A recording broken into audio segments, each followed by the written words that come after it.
welcome to the Scuttlebutt Podcast. This show is an exploration of the world's most interesting veterans. My name is Brock Briggs, and each week I bring you a conversation with a veteran at the top of their craft. Everything from authors, entrepreneurs, and today, financial planners. My conversation today is with Ryan Kilkenny, the founder and CEO of Atomic Planning. Ryan is former Marine Corps, and after a few years learning financial advising at Edward Jones, started his own practice with a focus on retirement planning specifically. Expect to learn the must-dos for your money while in the service, the differences between financial services companies like Edward Jones and starting your own practice, and how to use content as a way to differentiate yourself and your business. You can find this episode as well as transcripts, videos, and other written content all at scuttlebuttpodcast.co. Please enjoy this conversation with Ryan Kilkenny. So you were just telling me that you are about to be a dad for the first time. What is going through your mind? You said you're about 8 weeks away. Yeah, about 8 weeks away, so it's coming up real quick, and, a lot of people don't know this, I mean, our close family and friends do, but what's going through my mind at this point? A lot, I guess we're kind of at that point where having a little bit of, like, the freak out mode, like, this is about to happen. So we know life is going to change as we know it, so today I'm 36, my significant other, she's 38, no kids to this point, so life's about to change. But we're doing what everybody would kind of do in this situation and kind of getting prepared, doing all the stuff we need to do. The office that I'm in right now is actually going to be the baby room. So we're in the process of kind of flipping the house and making a new office and all that sort of stuff. So, but fun times ahead. As somebody who like works in uh, like your entire job is like basically revolves around planning, does it stress you out to think about like or anticipate how to plan when it's like such a big unknown? I as I mentioned before, like I'm also going through the same process, got a baby due in here in a few months, and I enjoy planning and like talking to other people and getting ready for something so I can just it's as painless as possible. But I know full well, like going into it, there's a certain amount of this that you just like you can't prepare for it. Yeah, I mean, uncertainty, we cannot eliminate it. So you can't eliminate it within financial markets. You also can't eliminate it when you're trying to have a kid. So life kind of happens, it comes at you fast. You have to roll with the punches. You have to know that whatever, like that perfect vision of what we have, and like, hey, if in a perfect world, it would happen like A would happen, then B, then C, then D. That's probably not going to happen. And so we're going to have to roll with it, and be flexible. But I think knowing that we have to be flexible and that things are going to change, not everything's going to happen according to plan. I think just that realization alone helps kind of lower the level of stress. Mhm. Maybe compare and contrast, like, how have you differed in how you're approaching this versus maybe how your wife is? It's funny. Like I'm a financial planner for a living, but there are a lot of things that she's better at planning than I am. Mhm. So like I'm really good at planning certain things, and but she's very, very detailed like this. Like she's got the list of we've got like a shared Apple note of all the things that need to happen between now and then, to make this a success. And so she's kind of like she's got her checklist and we're checking things off. But yeah, I mean, she's very, very organized, and especially with this, and so there's some things where I'm a little bit less of a planner. This is one of those, just because I know things are going to go kind of awry. Like Mhm. we have a due date. All I know is that baby's not going to come on the due date. That's about the only thing that I can say for sure. So, but right now at this point, we're just happy that, all the scans, everything looks good. So we're just grateful for that and excited to meet her when she arrives. That's super exciting. Yeah, it's so funny hearing you say that because my experience so far has very much echoed that. I enjoy the planning piece, but my wife has been the one that's like, "Hey, like all of these things, we got to get all this done." And I am kind of one of the types of people that like when I see that list, like I see that as constraints almost. And I want to like have the flexibility of like going into it. And it's like, hey, if we need to change something up, I don't even know how like what will be good. And so it's hard to really like look out in the future just because it's such a big change and unknown. Have you had like any weird like life crises, like what is my legacy type of personal questions going into this, or are those still on the horizon here? I guess kind of still on the horizon. You know, it's important to me to be a good father and to be able to be a good mentor for her and to raise her in a way where I think she's going to be successful. But I haven't really, I guess, being so young, I haven't really thought about like what the legacy looks like at this point. I haven't been, I guess, scared straight to this point. But I'm sure that that'll come down the road. So you were in the Marine Corps, and for a little while there, you were working in aviation logistics. Is that right? So I'm an aviation supply officer by trade. That was my MOS, 6602.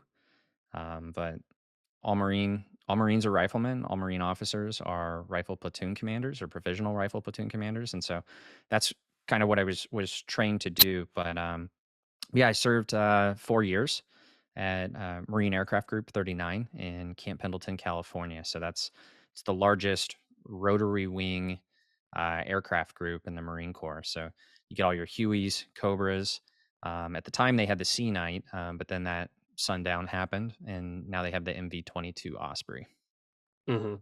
So were you in like a level, you said Marine Aircraft Group, is that something that oversees all of like multiple different platforms, or is that platform specific? Like, is it just more to do with what command you were at rather than just saying, "Oh, I worked in this specific line of aviation?"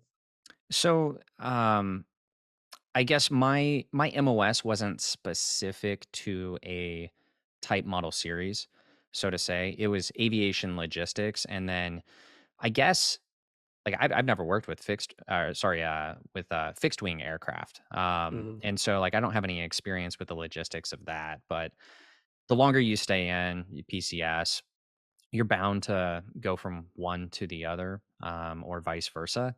And so you kind of learn that stuff. But yeah, the aircraft group fell under Third Marine Aircraft or Third Marine Air Wing, which is in Miramar, California. But yeah, it's just part of the MAGTAF, so the Marine Air Ground Task Force. So you were in from '09 to 18. Was kind of the Marines what you thought it would be in that, I'm not sure how much of that, like, that may be 1 extra reenlistment on top of, the first. Did it kind of, like, fulfill your expectations in the way that you anticipated? I guess yes and no. So I consider myself very fortunate. I had the opportunity to serve with so many great people from so many diverse backgrounds. A lot of great combat leaders I served under. So very, very, very fortunate. You know, like it's just motivating to be around people that are all working towards the same mission. Like that's super, super motivating. But I guess, in a way where my expectations, where I guess it didn't meet expectations, was I wasn't able to deploy. So that was that was a frustrating thing for me. And it took me a while to kind of, I guess, get over that, so to say. But yeah, as I came in, was trying to think, Iraq kind of dwindling down, Afghanistan. So part of being within the wing is part of being in the wing is that there were four aircraft groups, and so uh, when it came to doing like a MEU or anything like that, only one officer from the entire wing got to go on that, captain or first lieutenant, and so yeah, that was kind of frustrating. Deployment didn't happen, but in so many other ways, it absolutely met my expectations, and I think it's one of the things that I'll kind of look back on and be most proud of that I was a part of. Mhm. Do you think that the pride comes from that common goal, or do you think it was more so maybe the personal change that you maybe underwent during your time in, or what about it do you think is the main driver of that sense of pride? Maybe a little bit of both.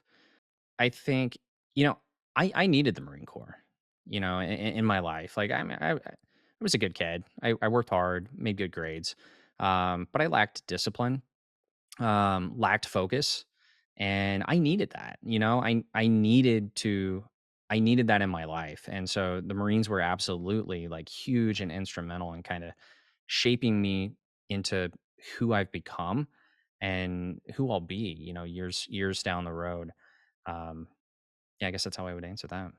It's super difficult to, like, look back and imagine your life different ways, like, without maybe how the services influence or contributions to your life. I know that I've looked back on my life several times and wondered, I'm like, man, I don't even want to think about it because it was such a big kind of turning point for a lot of the reasons that you just listed.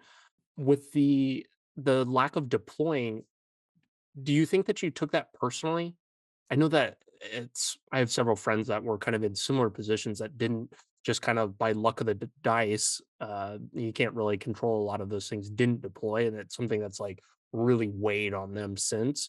And a lot of people I know that like stayed in long enough just so that they could do it. Do you think that there was a tying of some sort of, hey, like I will have maybe fulfilled something once a deployment happens or something similar? It's certainly possible. Yeah, it's certainly possible. I mean, so I was in Camp Pendleton for 4 years. That's not normal. Usually you're on station for 3 years and then you PCS. So I actually extended on station with the hope of being able to deploy, but it just didn't work out. So I was in my MOS. Then I went to work for the aircraft group and the CO, the colonel there, as a fiscal officer, and then went back to the MOS, and so it was with the understanding that I was going to deploy, and that ultimately didn't materialize. Somebody else was selected to go, and then ultimately wasn't selected for that, and so yeah, I took that a little bit personal, perhaps I guess, but that's not to say that I didn't enjoy my time in Camp Pendleton. So I absolutely love my time there, and got to do a lot of things that I had no idea that I'd ever be able to do. I mean, I was young, 25 ish, responsible for a warehouse with millions of dollars of aircraft parts in it, classified material that if we mishandle that or misplace something like that, that's the type of event where you get fired. So a lot of responsibility at a young age. You've gone on to and entered into, like, the financial services space since your exit. Were your finances, like, in good shape while you were in? I I always love talking to people that get out of the service and go on to work in this space because I feel like there is maybe I'm not sure so much to the officer side, but I know on the enlisted side, certainly there's just this massive, like, and people are young, they're mishandling money, and it's really, really hard to kinda get ahead, and just a huge portion of people are living paycheck to paycheck. I'm always curious to hear how you kind of manage your finances and, like, why not that maybe contributed to you going on to work in the space after. I would say for me, it was a little bit of a journey. So I had to make some progress in that area. It wasn't perfect then, not perfect now. Um, But when I first commissioned, that was it was the most money that I'd ever made, like hitting my bank account. Like I worked a part-time job in high school, worked a part-time job to get myself through college, but I had a lot of student debt. Like when I graduated from college. And so anyway, like, commissioned, making what was really good money for me at the time. But what I realized is that money was coming in, money was going out. At the end of the month, I still had about the same amount of money, like, in the bank account. Things just kinda remained level. And so it was a journey to kind of figure out, like, what did I need to do to be, I guess, successful? And so I started to, I guess, one of the first things that I did to kinda help me with that journey was I actually amended a spreadsheet that we used within aviation supply. We used it for, like, the accounting division, and basically it was a spreadsheet and it showed, okay, here's what my budget is. Here's how much I've actually spent. Here's the percent of my budget that I've spent. Here's how much I have left over. And so I made an Excel sheet and I started to monitor my spending. And when I started to actually look at like where the dollars went on a monthly basis, I learned a lot about my finances. I learned a lot about how I spent money. Now, the one thing that I absolutely had to do is I had to be vulnerable, I guess, with myself, and I had to be honest. Like, garbage in, garbage out. But when I was really honest and I like reported, like, no kidding, like I kept every single receipt. I entered it into the spreadsheet. If it was like an electronic payment or whatever, I would check my online account and then enter it in there, and I'd categorize it so that I could see like high level where was I spending my money. But I made good money when I was in the Marines. I felt like once I like realized where my money was going, I realized, okay, I'm actually like my BAH. I think at the time, it was about like 1,800-ish dollars. My first apartment that I rented, just outside, I was off base, but it was like $1,200. So I realized, okay, right, there's an extra $600 here. And so, like I said, I graduated with some student loans. And so I started to apply that $600 and throw it towards the student loans to where it was a couple years later, but I was finally able to pay that off, which was about the size of a nice car.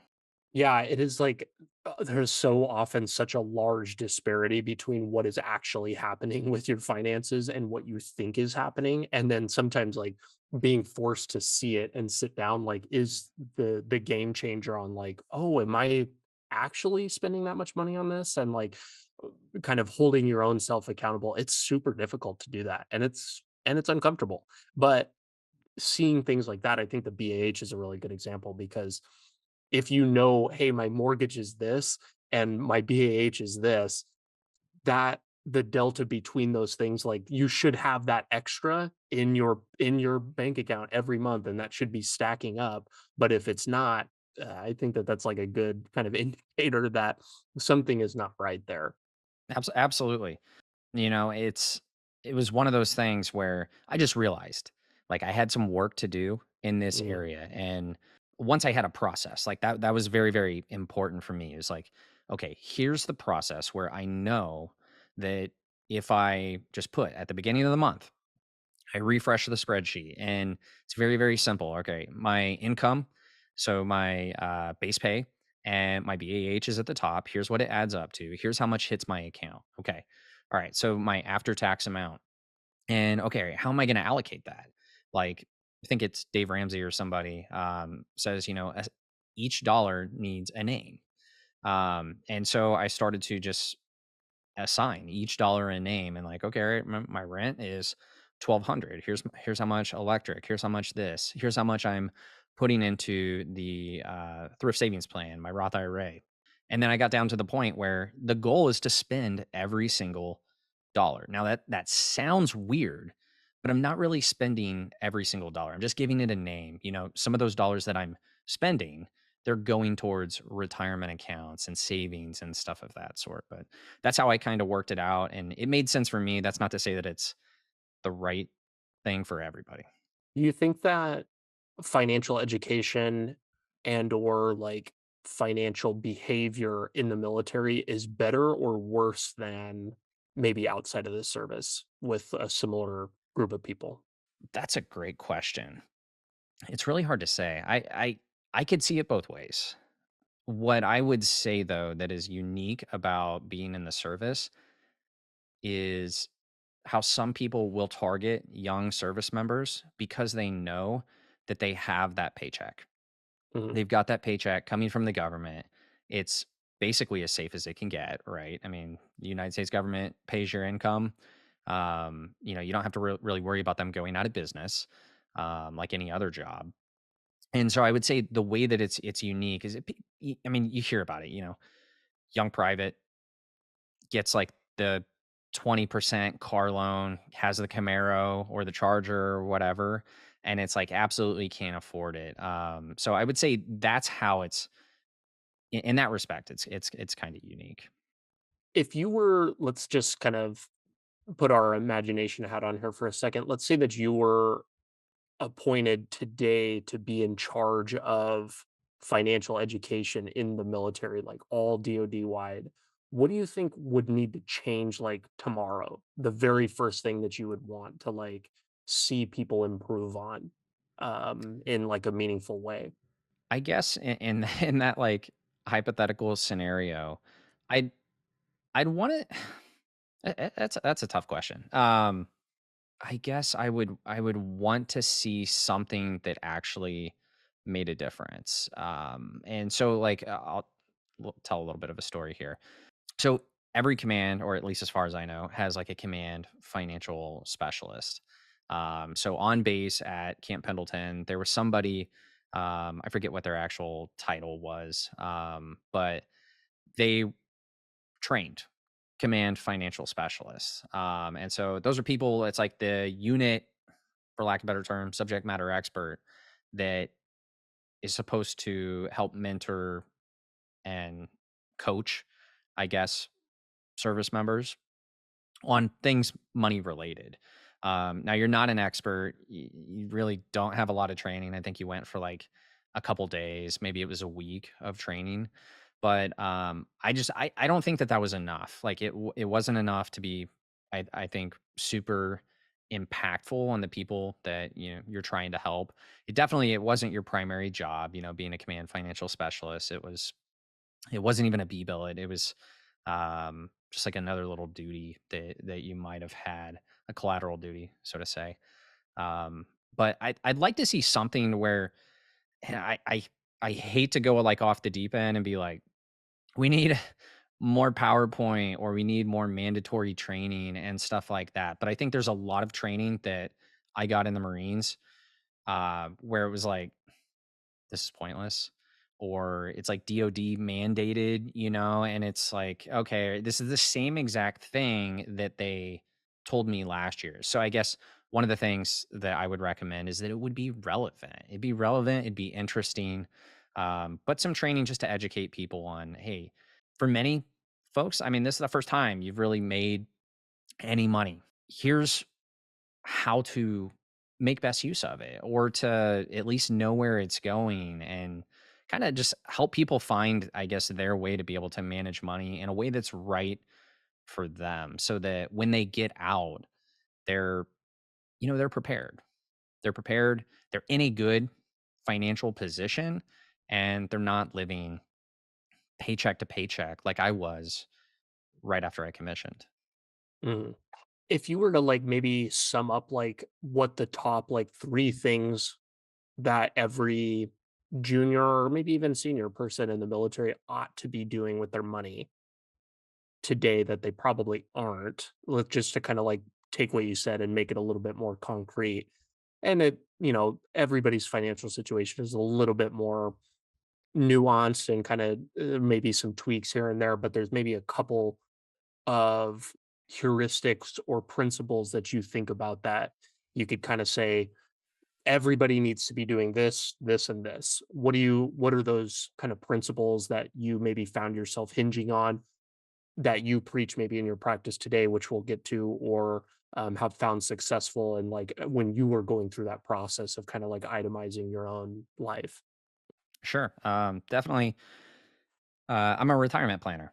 And so of course, I'm going to tell you, make use of those retirement accounts. So the thrift savings plan is a fantastic retirement plan. So you've got, when I first joined, you just had the traditional TSP. You didn't have the Roth. Now you have the Roth TSP, and so you can put quite a bit of money, sorry, in that each year. And when I first joined, you didn't have a match.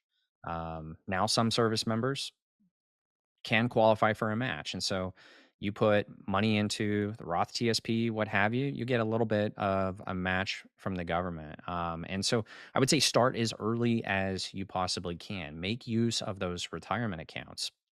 Your future self is definitely going to thank you. You'd be shocked. I don't have the numbers in front of me right now, but you'd be shocked how much the compounding effect has, to where, like, if you front load an account with money and then it earns a return for a specific number of years, how quickly that can grow over time. So definitely make use of the retirement accounts. Keep things simple.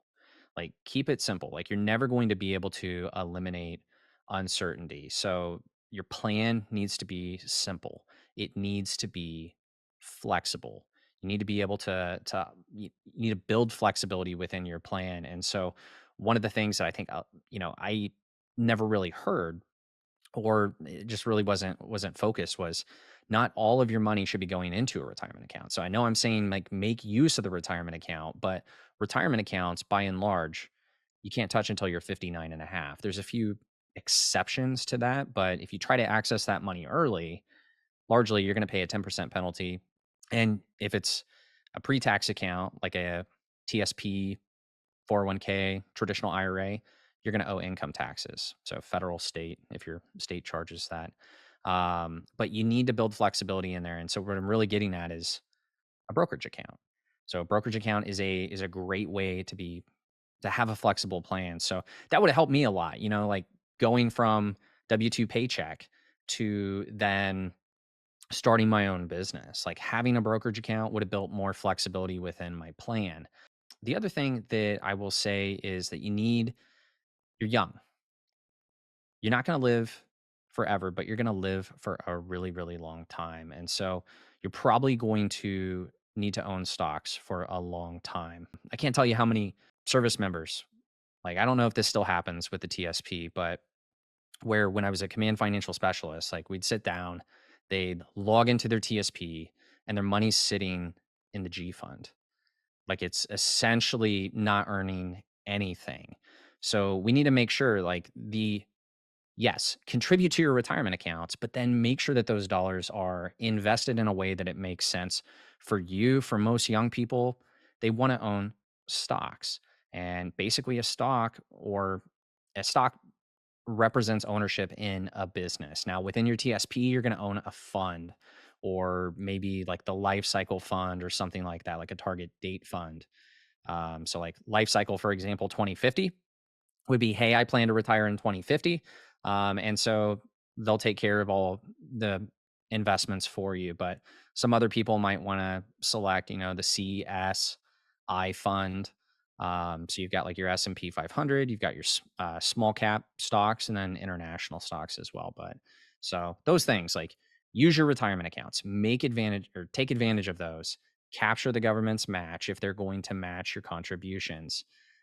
Keep things simple, be flexible, plan to live a long time. And another thing with the TSP, I don't know if this option is built into it or not, but every single year, like, if you're not maxing the account, what I'd recommend is increasing your contributions by 1%. So if you start out and you're doing 3%, like this year in 2023, well, hopefully next year you're doing 4% or 5%. So some retirement plans will have a button to automatically increase your contributions by 1%. And so when you're doing, especially with like a workplace retirement account, you want to use percentages. And the reason you want to use percentages instead of dollars is every time you get a pay raise, you're automatically contributing more. And then, like, let's say I'm making $50,000, and then I get a pay increase and I'm making $55,000. Well, if I'm doing 10%, contributing 10%, obviously if I'm making $55,000, 10% of 55,000 is more than 50,000. And so I'm automatically contributing more.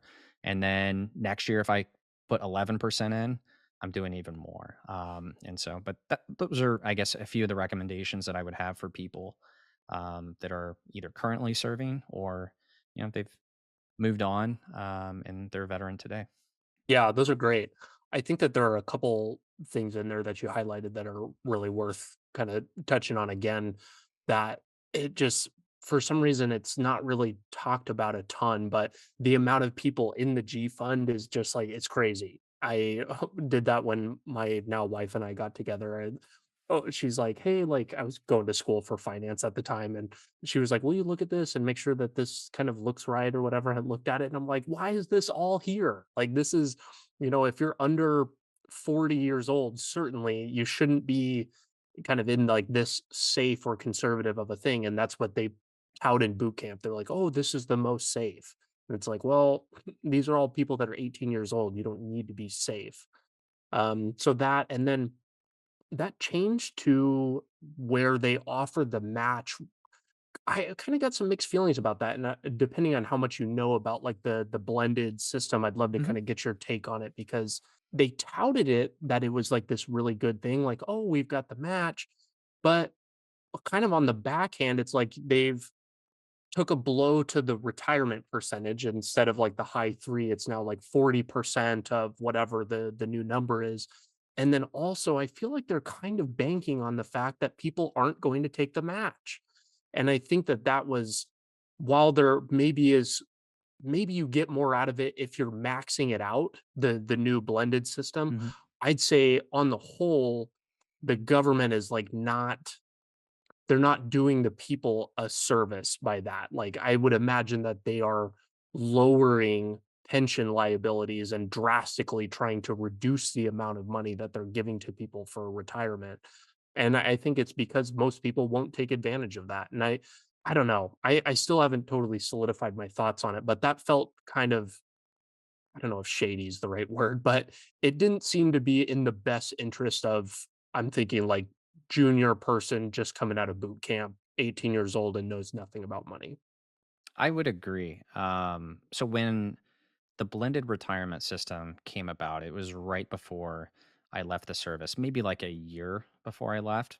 Mhm. And so I absolutely agree with you in that the military is it's one of the few places. Like, I mean, in America, you used to have pensions.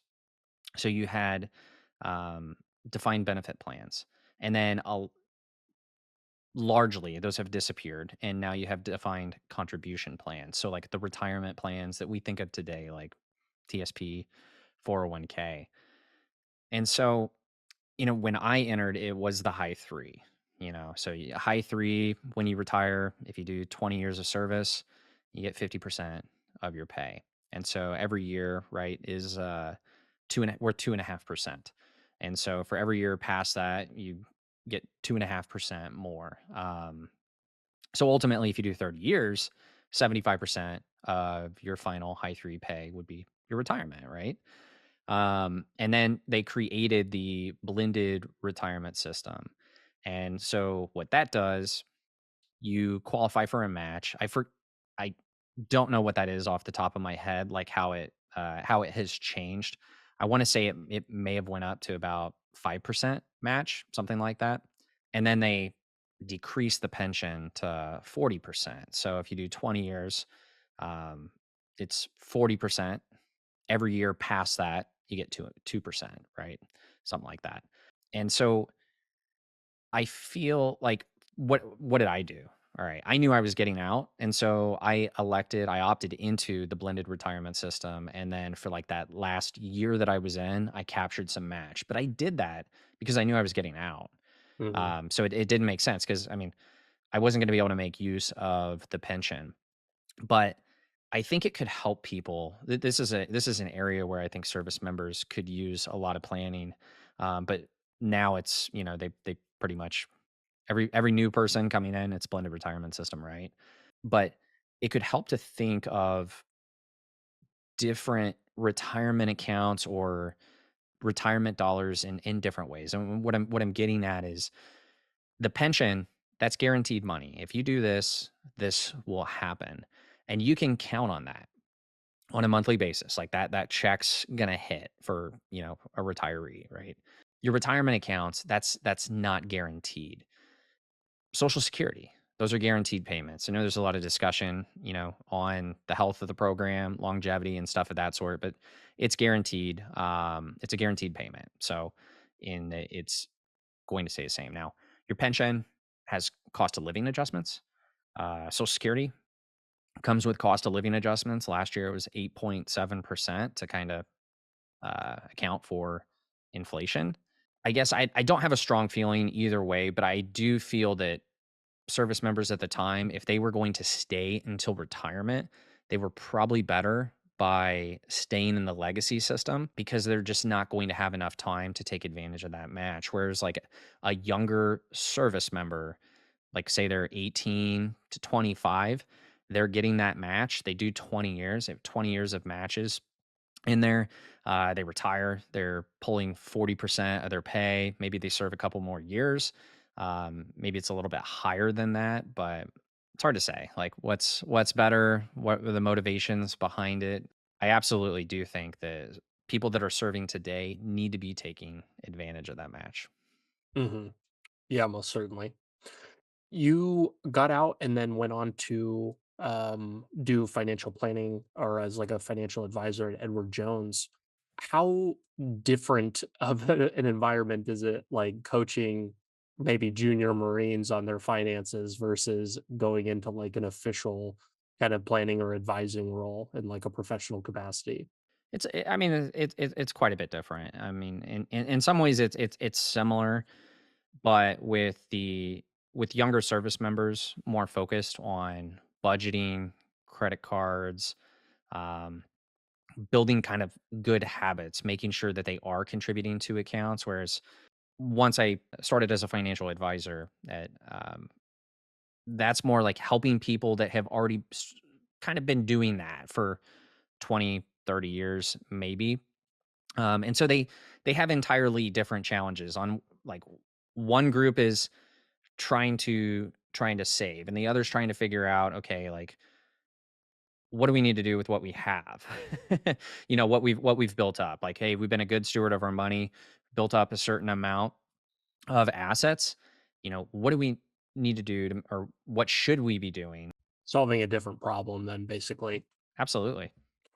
I know that Edward Jones is very vocal about like hiring veterans and they have like kind of a program to bring in like new advisors and go through their pipeline.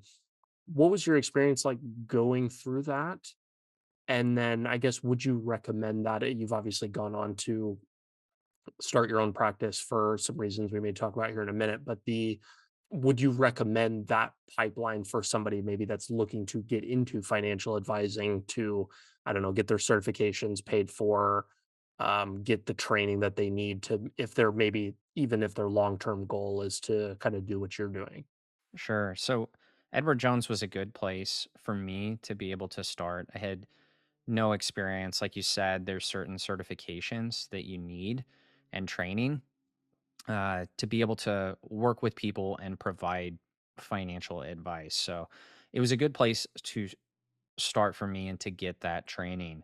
I met a lot of great people there that are very, very well intended. There's a large veteran community of advisors. I know one advisor, for example, he is, I believe, still an active duty, or sorry, he's a reserve Army officer. He's a colonel. And I remember him telling a story of he went and he had to deploy. And so they brought an advisor to sit in his office while he was deployed. And then when he came back, his office was there. If that was me in my situation, I don't know that that would have worked the exact same way. So there's pros and cons, there's trade offs to it. I think it's a good place to start to learn. But at the end of the day, what I realized is I wanted to be a financial planner, but really, when I was at Jones, I was there to do financial sales.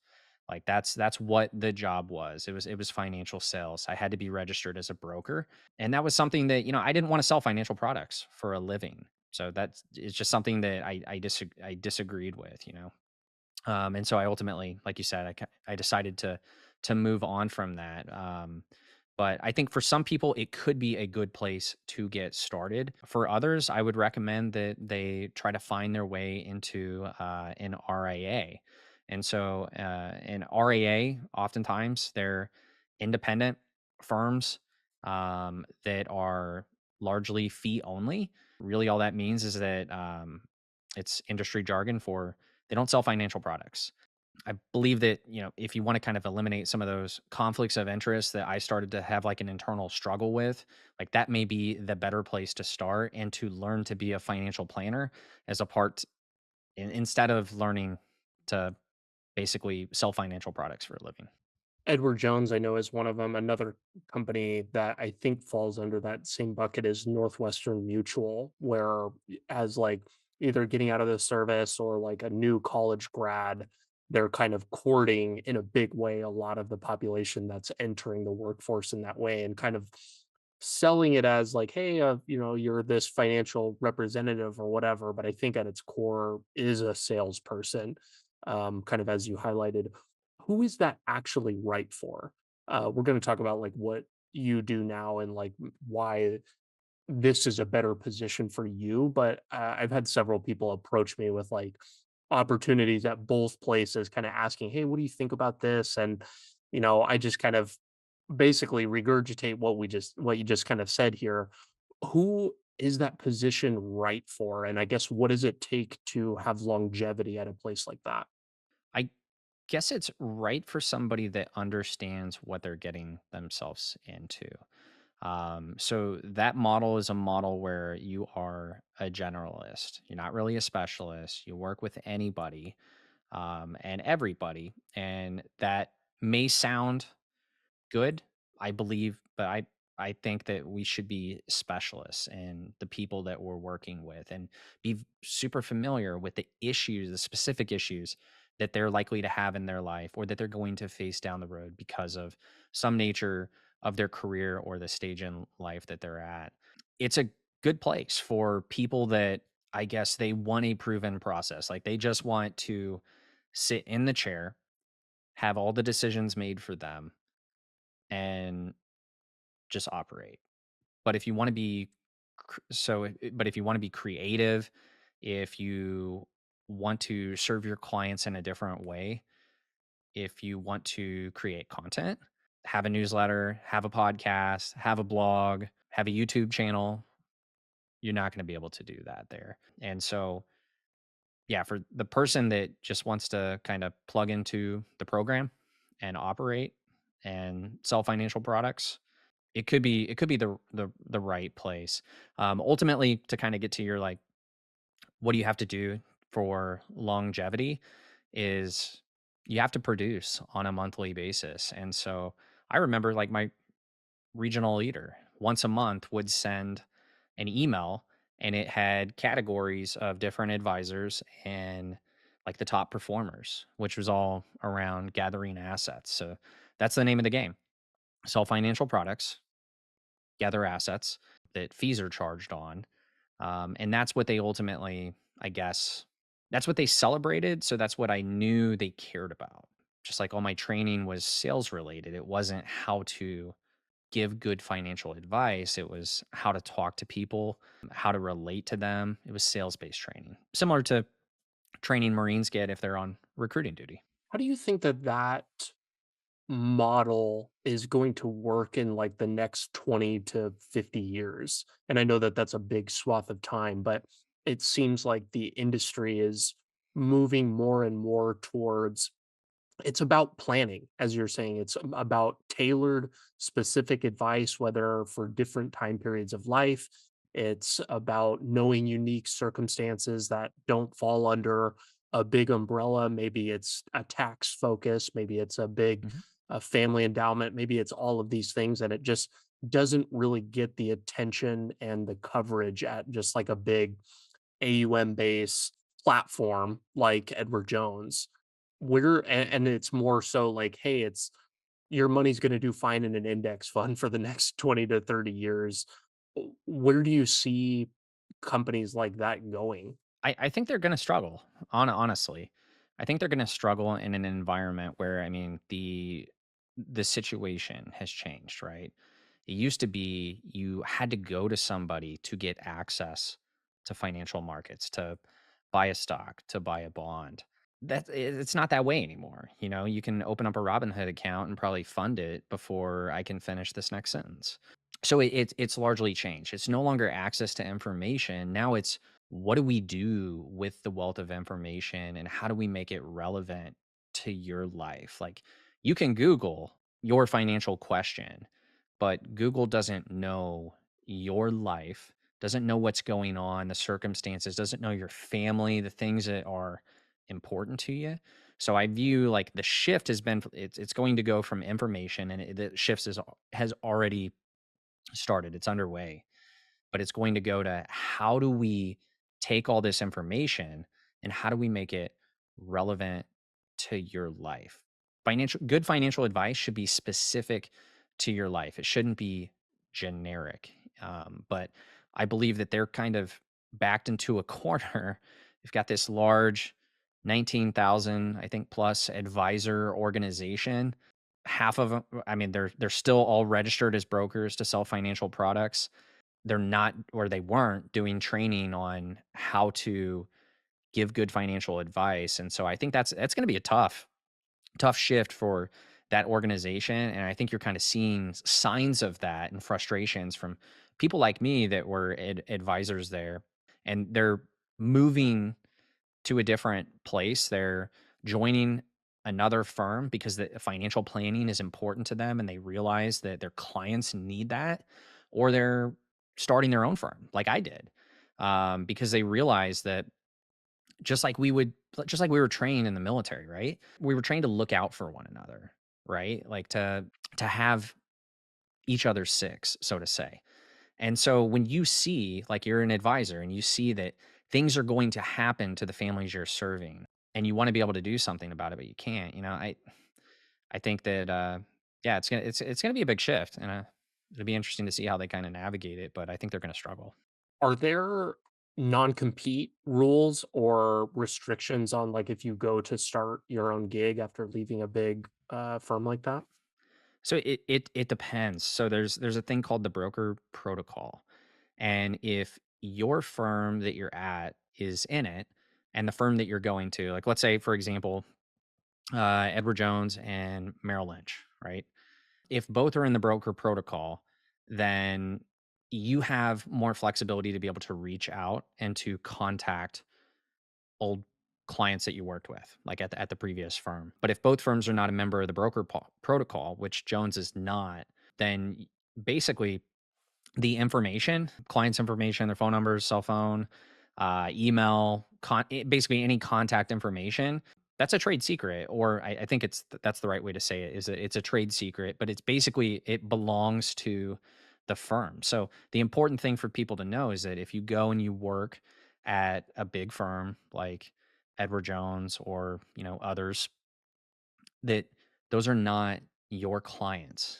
They're clients of the firm. You're just sitting in the chair and serving them, but you can easily be replaced or thrown away, just because any circumstance. And I've seen that happen to where for relatively small things or small issues, where advisors I feel were treated unfairly and fired. And so they worked their entire career building up a practice and then they're just disposable. They're another number, another cog in the wheel. One of the beauties I see of being a financial planner is the ability to you're compounding more than just money. You want to have a client and be able to benefit from compounding that relationship that you have with somebody. As you know, we're going to get into kind of what you do now and how you differentiate. But a lot of older people who they've been with retirement or their planner or their financial advisor for decades. Like they don't want to change. And it's because you get to just continue to build that relationship. They could be losing money every year, but they're not going to change because they have that buy-in with that person. And I think that a model like that really doesn't where the value is aggregating to the firm and not to the individual is kind of the incentives are not there. And I think that highlights your move and probably is the right move for somebody that's wanting to over the long term aggregate the value to themselves and not elsewhere. Yeah, the financial planning, when done right, is best done when you know somebody extremely well. And so that's why we value long term relationships. So the better you know somebody, the better you know their life, the things that they've been through, the things that are important to them, the things that their kids don't know. That's where you're really able to do some cool stuff and to be able to help them and deliver value over long periods of time. Because at the end of the day, if you're not delivering value, if you're not that's in excess of your fee, then why is anybody paying you? Do you want to talk about your own practice now, atomic planning? Maybe if you're willing to share, get into the number of clients that you work with, kind of where you started and where you're trying to go to over the next 5 to 10 years. Sure. So I've got a small independent firm. It's called Atomic Planning. I'm here in a suburb of Kansas City, just about 30 minutes away from Kansas City. And my firm is specialized in working with people that are retired today or are going to retire in the next few years. My specialty, or what I really love doing, is helping people that have built up, they've been really good stewards of their wealth. They've built up pre tax accounts like traditional IRAs, 401ks, TSPs, and stuff of that sort. And the large bulk or the large majority of their assets are in those pre tax accounts that have never been taxed. It's like the tax bill is an IOU to the government. And one day that IOU is going to come due. And so these people have been very well intended. They're blue collar, hard workers, just good people. And so my firm specializes in helping them kind of plan their retirement and plan it in a way where it's tax smart, and the decisions that we're not making them because of tax decisions, but we're not making them with blinders on. And so we're keeping in mind like, hey, what does it look like? What does your lifetime tax bill potentially look like? What's that estimate? And we're looking for ways to be able to mitigate that and to lower it over time in a way that make sense for them. And that's something that I could not do where I was at. I could not do tax planning. I couldn't recommend to a client, like, a lot of times people have the question, should I contribute to a traditional IRA or should I do a Roth IRA? Should I do regular 401k or should I do a Roth 401k? Couldn't really answer those questions. Didn't have the tools to be able to do that. I also, if somebody needed to do, or I thought that a Roth conversion might benefit them, I didn't have the ability to help them with that and show them the potential value of it. Basically, just had to refer them to, well, we're kind of getting into tax stuff. And so I've got to, that's, you need to talk to your tax advisor about that. And I don't really feel that that's delivering value for a family. How did you, like, choose to carve out a niche and, like, a retirement focus? Was that, did you have a client right off the bat that was interested in using you and you said, "Oh, maybe I'll just go with this"? Because obviously, as you've kind of alluded to through this whole time, there's a lot of different areas even within financial planning that you can kinda specialize in. I'd imagine that there's a financial planner out there that really specializes in maybe 20 to 30-year-olds that are, like, maybe entrepreneurs and, like, make, a huge sum of money off of an exit or something like that. There's just so many different unique niches that you could serve within that. How did you think about choosing that, and maybe how do you think about differentiating yourself in that market? There were a handful of families that I was serving at the time that I started to see these issues like pop up, or that they were incoming, so on the horizon. And that really it got me to asking questions of myself. Like, am I in the best place to be able to give them the best financial advice that I can absolutely give? And I had to be really honest and with myself, and the answer that I came up with was that I was not in the best place, that there were other people out there doing things that I believed, would be a better fit for the people that I was working with. And so my focus was, okay, well, how do I make it so that I feel that I'm the best person to be able to serve the families that I'm currently serving? And so, like I said, there were a handful of them, but I started to build my practice and the services and the offering that I provide around helping the people that I already was serving. How do you go about finding those people? One of the things you talk about on your website and heard you speak about in a couple other interviews is you are leaning into working in a virtual practice. You're able to Mhm. kind of serve anybody at any time virtually, and that kind of offers you a ton of flexibility, but also gets in the way of being the guy down the street that people happen to drive by and check out. It's particularly interesting for people that maybe have less of a tech focus and are more of going to be looking for, like, the local guy that happens to do it.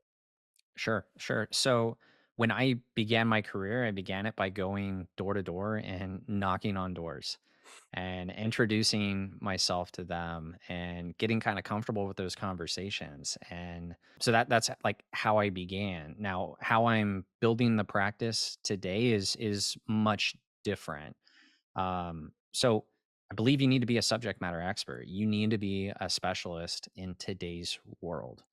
And so one of the ways that you demonstrate that is you need to talk about things, talk or write or whatever, talk about things that are important to the people that you serve or that you want to serve. And so for me, I really wanted to start a podcast. I don't know. Like I think what you consume is like something that maybe just naturally kind of interesting to you. And so I listened to a ton of podcasts. And so I wanted to have my own, and I wanted to create basically a show for people where, they could tune in. It's short, it's quick, it's oftentimes the episodes are 20 minutes or less. If I have a guest on, it's a little bit longer.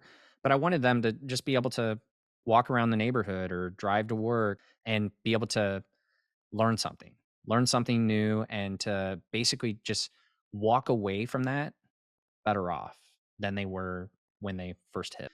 And so, yeah, I've got the podcast, got the newsletter, and those are how I'm attempting to reach people today. Why do you think that that is like you're saying that that's how you're trying to reach people? Why do you think that that's a differentiator? Or why do you think that that's maybe more or I doubt less, but why do you think it's more valuable than going door to door or another way of kind of collecting clients? I think it's a little bit of a differentiator in the aspect that it's me, it's my thoughts on various topics. So it you actually get to see who I am, what I believe, all those things that you won't be able to catch from somebody just kind of knocking at your door. When I was at Jones, I was only able to post certain things on social media. They had to be pre-approved. I remember actually getting my hand slapped because I posted an article that was relevant to Kansas City. Kansas City has a huge engineering community. It was COVID going on. You had an engineering firm that retrofitted an HVAC system for a building to kind of filter the air. I thought it was cool. And so I shared the article, and then I get the nasty gram from home office about, hey, that's not from a pre-approved source, like USA Today or whatever, and you need to take it down. Wait. And So you couldn't share an article that was pertinent to you personally that had nothing to do with financial anything? exactly, exactly. Couldn't do Oh, that. wow. If I wanted to change even my LinkedIn biography, that had to go through marketing, had to go through compliance. That could take upwards of a month to get that approved. Same for my branch website. So really at the end of the day, what I realized was that I wasn't able to have an opinion. I wasn't able to be myself. I wasn't able to tell people what I believe. And that was very, very frustrating for me. So I think a huge differentiator is working with somebody where they can actually have a freaking opinion and tell Mhm. you what they believe and be real, because at the end of the day, the things that you're going to go through in life are very real. And I didn't I didn't want people to have that like corporate like corporate cookie cutter suit and tie like feeling. I just wanted to be myself and show up every day for people in a way that is authentic to me and that resonates with the people that I'm trying to serve. Now, I'm building a virtual practice, and so I realize that that's not going to be a good fit for everybody, but for my type, the person that I serve well, they absolutely like they have to be able to get online. If we can't do a Zoom meeting and screen share, we're probably not going to be a good fit, and that's okay because there's plenty of advisors out there, and they'll probably find somebody that will do a good job for them, or I hope that they do. But yeah, my clients, they don't have to be tech savvy, so to say. It's just they'll get the email link with the Zoom meeting. They click it, it puts them in the meeting, and then we're able to meet at their convenience. They can be wherever they're at. I can be wherever I'm at. And what I've found is there's a lot of secondary benefits from doing a meeting like that. I can't tell you the number of times like I forgot to tell somebody to bring in this or that, or they forgot it on the kitchen countertop, or a conversation went in a direction that I didn't know it was going to go at the beginning of the meeting, and we didn't have the information that we needed to be able to really have an intelligent conversation around it. Well, now being virtual, they can screen share, I can screen share, and we can look at whatever is on their mind in that given day. So I found a lot of benefits from that. There are so many crazy unique benefits from creating content in your niche. For somebody that's like in your position, I see it as like one, you get the ability to practice publicly. Like you got to be like, get over the fear of like looking dumb or like saying something maybe that isn't right, or just even the fear of like people talking about it. But you get to practice. You're like saying, hey, this is what I think about XX retirement plan, and being able to share that.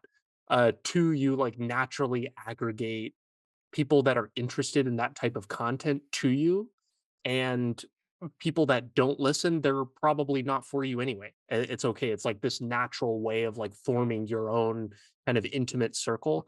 And then three, from like, if you are gonna sell something to people eventually, it's a warm lead. Like you're those people are listening to you because they more often than not, they're gonna be wanting your services because they've been listening to you for so long.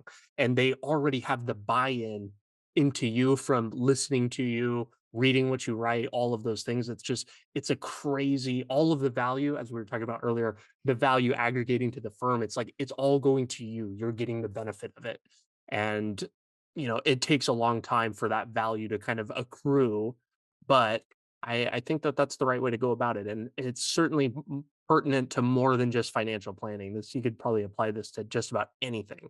Yeah, I'm trying to build my tribe of like-minded folks. There's a lot of different viewpoints out there on how to do things correctly. Every financial planner has a little bit of a different kind of viewpoint, a take on things. But really, what I'm trying to do is I'm trying to build my tribe and to kind of speak to the power of creating content. Like one thing that I really like about the podcast is I'm not asking you for anything. I'm not asking you for any information. You can just tune in on your own time when it's convenient for you.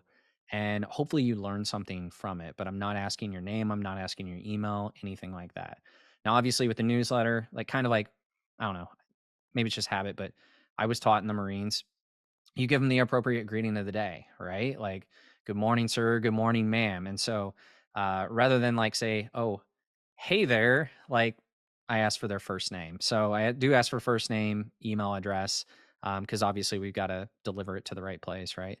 But the power in creating content, it's super, super amazing. I don't know a better way to say it, but I'm kind of looking at it right now, and like I've got Buzzsprout pulled up for the podcast and people in 37 like all 7 continents have listened to an episode of my podcast. Now, obviously, I only serve, people that are in the United States, because I'm only registered in the United States, but 37 countries, 782 cities have listened to the podcast, and so that's something, like, I never would have been able to reach those people without creating content, and I have no idea why they decided to spend some time with me, but that at the end of the day, that really motivates me to keep going and to keep creating and to keep trying to help more people than I could possibly ever serve.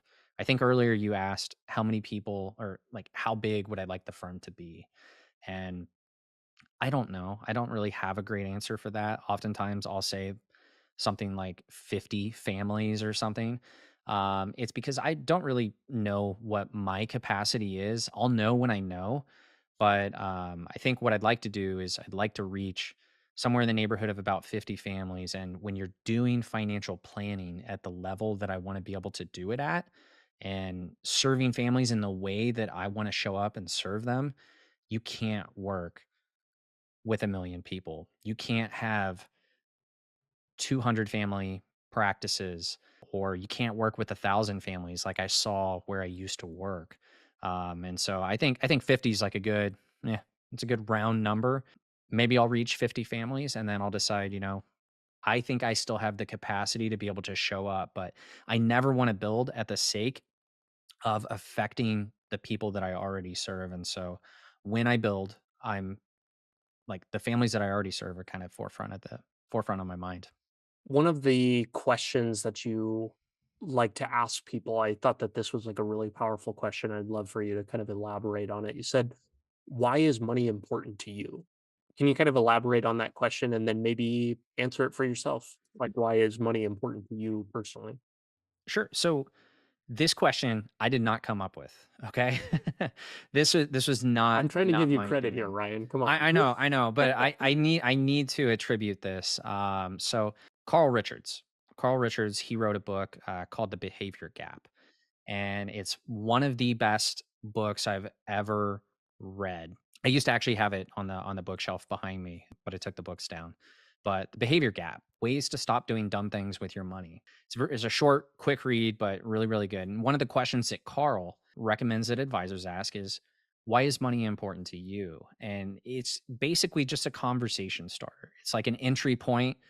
Usually, what happens is folks will say something that's not the true answer. It's like a surface level answer. And then you have to kind of go deeper to be able to figure out why money's important to them. And the reason I think that he recommends asking it is because it's like if I ask you, what are your goals? It's like the worst thing that I can ask anybody, and it's like, I don't know what my goals are, like, or my goals with money. Like, I think good financial advice, being a good financial planner is helping people through like figuring out what's important to them, figuring out what those goals, those just like guesses, like, hey, I think this is important to me. I think that's like really where financial planning shows up and creates a lot of value for people. But in terms of like why is money important to me?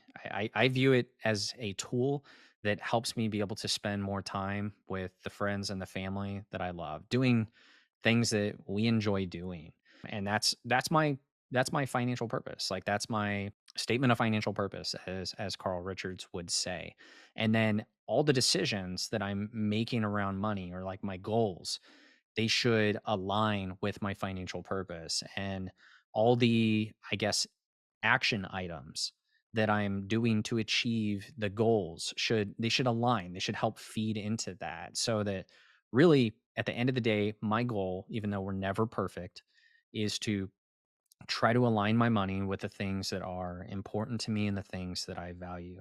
The very worst thing that I think anybody can do in life is to put their ladder on the wrong wall and find out that, they've already climbed the ladder and it was leaning against the wrong wall. I can't remember who said that, but I thought that that was a very good kind of point to kind of illustrate the importance of planning, because kind of like you said earlier, like I didn't realize like where my money was going. A lot of people will tell you something's important to them, but what they're actually doing is completely like they're headed in the complete wrong direction. Like, hey, I know that I'm trying to get to, I'll just say, I love San Diego. So I'll say like I'm in Kansas and I'm trying to go to San Diego.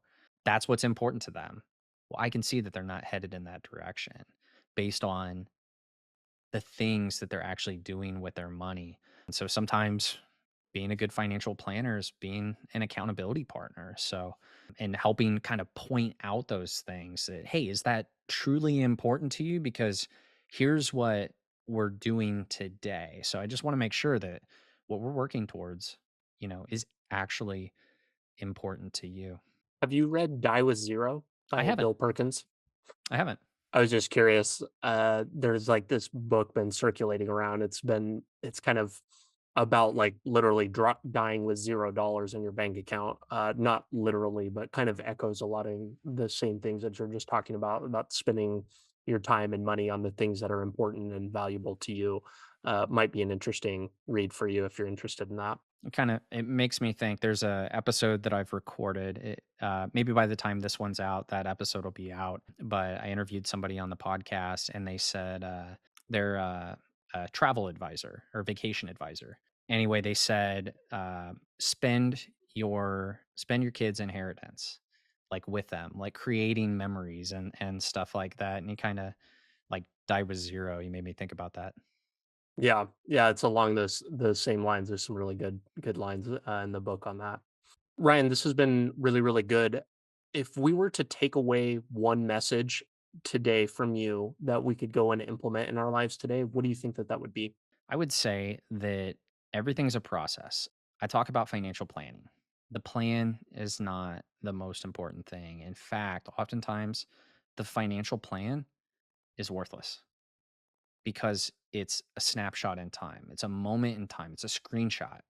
And as soon as we get out of that meeting, life is going to throw us all sorts of challenges, things that maybe we didn't see on the horizon, things that we didn't expect. But it's how we adapt, how we change, how we overcome those things that are going to happen in life. And it's the process of financial planning is a process. It's like a thinking process and making course corrections, making wind adjustments, stuff like that. And it's how we make those adjustments and how we adapt to the things that are going to happen in life. Like nothing's going to go according to the plan, but if we have a simple plan that's executable, if it's flexible and we're willing to make changes and course corrections along the way, I think we're going to be successful despite all the uncertainty, all the negative things that we see in the media. I believe that this is a great time to be alive. It's, I mean, I'd much rather be alive today than like 200, 300 years ago. Yeah, people are going to be, they just need to be flexible. Keep things simple, keep them flexible, and everything will kind of, it'll take care of itself. Fantastic. My last thing for you, what can myself and or the listeners do to be useful to you? I don't like to ask for anything. I This is don't your know if chance. it's I'm I'm offering it. So you're not so asking. I'm telling. And what if you even if you just want to send them to your website, or if let's say somebody wants to reach out and chat with you. sure. So what I would say is I'm always willing to help people. So and I am building my practice. I cannot promise people that I am a good fit for them, but I'm at least willing to have the conversation. And if I believe that there's somebody better for them, I'll help point them in the right direction. I'm trying to build my tribe. And so I would say the biggest thing right now, my focus, trying to be a little bit more consistent about it so the episodes are coming out weekly, but building the podcast. And so give it a listen. And it's called the Atomic Retirement Podcast, but give it a listen. If it speaks to you, keep listening to it, I guess. If you want to reach out, have a conversation, I'm happy to do that. But if you think of anybody in your life where you're like, hey, this really spoke to me, I think somebody would benefit from it, I'd appreciate it if you share it. That's all I want to ask. I don't want to ask anything else. I'll be sure to include links to your website and the podcast in the show notes. Ryan, I really appreciate your time. Thank you so much. Thank you for having me. Thanks so much for tuning in today. Your listenership helps me better educate people like you and the rest of our nation's military, both past and present, on building a successful life outside of military service. If you're looking for more ways the top vets are leading more effective lifestyles, building businesses, and using the resources designed specifically for you, press here for a selection of some of the best clips. Be sure to like this video and subscribe to the channel to stay up to date, and I will be talking with you soon.